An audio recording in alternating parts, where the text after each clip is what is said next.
इसी बीच बड़ी खबर सामने आ रही है। बीकानेर हाउस को कुर्क करने का आदेश दे दिया गया है। दिल्ली की अदालत ने बीकानेर हाउस के लिए अटैचमेंट वारंट जारी किया है। बीकानेर हाउस राजस्थान की नगर पालिका की संपत्ति है, लेकिन दिल्ली की एक अदालत ने राजस्थान में नोखा नगर पालिका के स्वामित्व वाले बीकानेर हाउस को कुर्क करने का आदेश दिया है। ये बड़ी जानकारी सामने आ रही है। दो तस्वीर दिखा रहे हैं। पहले हिमाचल हाउस पर देखिए, कोर्ट ने आदेश दिया था अटैच करने का, और अब बीकानेर हाउस की कुर्की के भी आदेश दिए गए हैं। तो ये बड़ी जानकारी सामने आ रही है। राजस्थान की नोखा नगर पालिका और enviro infra engineers private limited के बीच विवाद के बाद हुए समझौते का पालन नहीं करने पर कोर्ट ने ये आदेश दिया है। तो पुराना विवाद, लेकिन इस विवाद को लेकर समझौता नहीं हुआ, जिसके बाद आज कोर्ट की तरफ से ये आदेश दिया गया है और अब ये कहा गया है कि बीकानेर हाउस को कुर्क किया जाए और इसका आदेश जारी कर दिया गया है।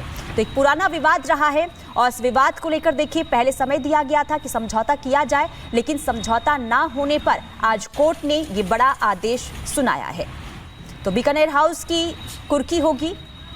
तो दिल्ली की अदालत ने बीकानेर हाउस के लिए अटैचमेंट वारंट जारी कर दिया है। बीकानेर हाउस राजस्थान की नगर पालिका की ये संपत्ति है और दिल्ली की एक अदालत ने राजस्थान में नोखा नगर पालिका के स्वामित्व वाले बीकानेर हाउस को कुर्क करने का आदेश दिया है। दरअसल राजस्थान की नोखा नगर पालिका और enviro infra engineers private limited के बीच विवाद के बाद हुए समझौते का पालन नहीं करने पर कोर्ट ने यह आदेश दिया है। कोर्ट ने नोखा नगर पालिका को 50,31,000 रुपए का भुगतान करने का आदेश दिया था। कोर्ट ने यह आदेश 21 जनवरी 2020 को दिया था, जिसके बाद अब तक नगर पालिका ने कंपनी को भुगतान नहीं किया, जिसके बाद आज कोर्ट की तरफ से कुर्की का आदेश।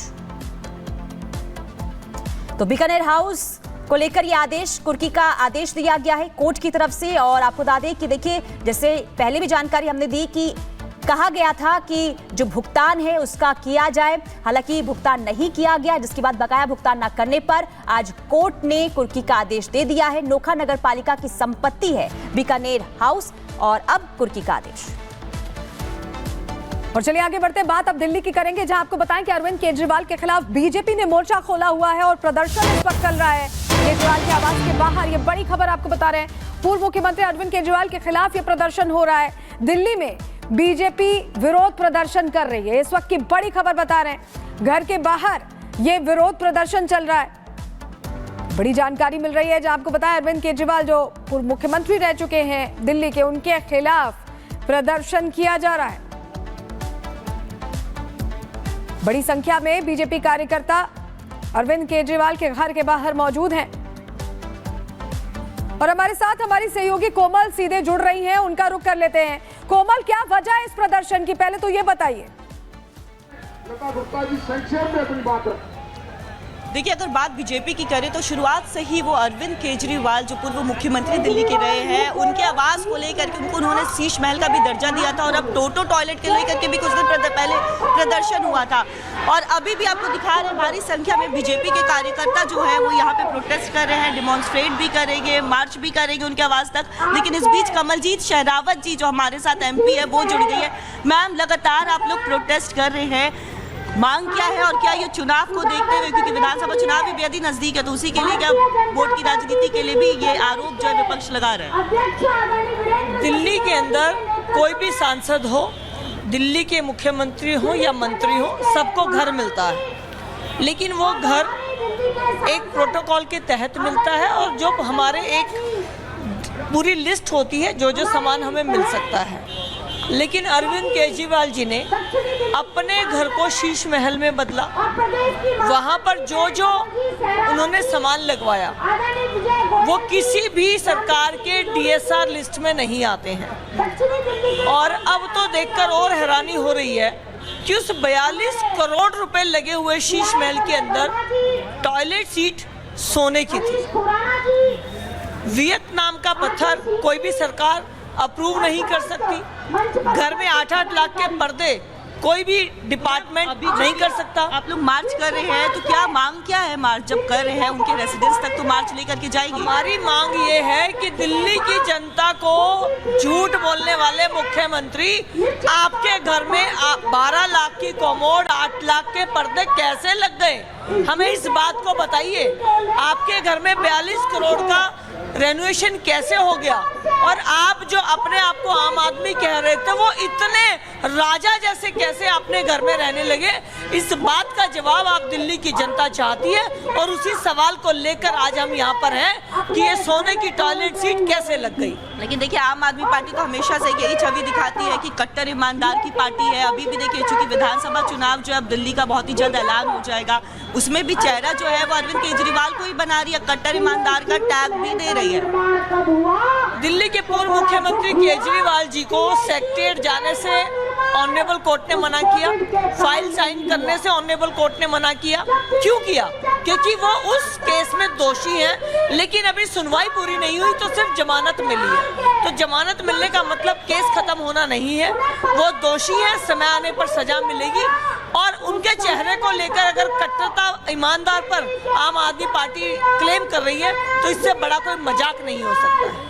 देखिए, अरविंद केजरीवाल जो कि जिसके आवास को जिन्होंने शीश महल का दर्जा जो है बीजेपी ने दिया, उसी को लेकर के लगातार ये प्रदर्शन जो है बीजेपी की तरफ से देखने को मिल रहा है। लेकिन आज का ये जो प्रदर्शन है, देखिए ये बहुत बड़ा प्रदर्शन है। 11 अकबर रोड में ये प्रदर्शन हो रहा है और यहाँ से देखिए अरविंद केजरीवाल के रेसिडेंस तक यहाँ पे मार्च करते हुए जितने भी बीजेपी के जितने भी MP हैं वो भी यहाँ पे पहुंचे हुए हैं। अगर हम रामवीर सिंह विधूड़ी की बात करें तो आपको भी उनको ठीक है, कोमल, ग्राउंड जीरो से एक तस्वीर आप दिखा रही हैं, बता रही हैं कि आखिर क्यों केजरीवाल के आवास का घेराव किया गया। फिलहाल आपका बहुत शुक्रिया। इसी बीच अगली खबर आपको बता दें, उत्तर प्रदेश में 9 सीटों पर उपचुनाव हुआ, जिसमें करो या मरो की जंग साफ तौर पर देखने को मिली। आपको बता दें, समाजवादी पार्टी ने गंभीर आरोप भाजपा के ऊपर लगाए तो बीजेपी ने इसे सपा की बौखलाहट बताया। जबरदस्त तरीके से हंगामे की तस्वीरें भी जगह जगह से सामने आई, लेकिन महा एग्जिट पोल में जो तस्वीर और आंकड़े सामने आ रहे हैं उससे ये साफ है कि बाबा से उत्तर प्रदेश में मुकाबला करना आसान नहीं है। यानी ये समझा जाए कि अब उत्तर प्रदेश में सपा का सफाया इन उपचुनाव के नतीजों के बाद होने वाला है। पूरी खबर इस रिपोर्ट में देखिए। ये चेक पोस्ट नहीं बनेगा।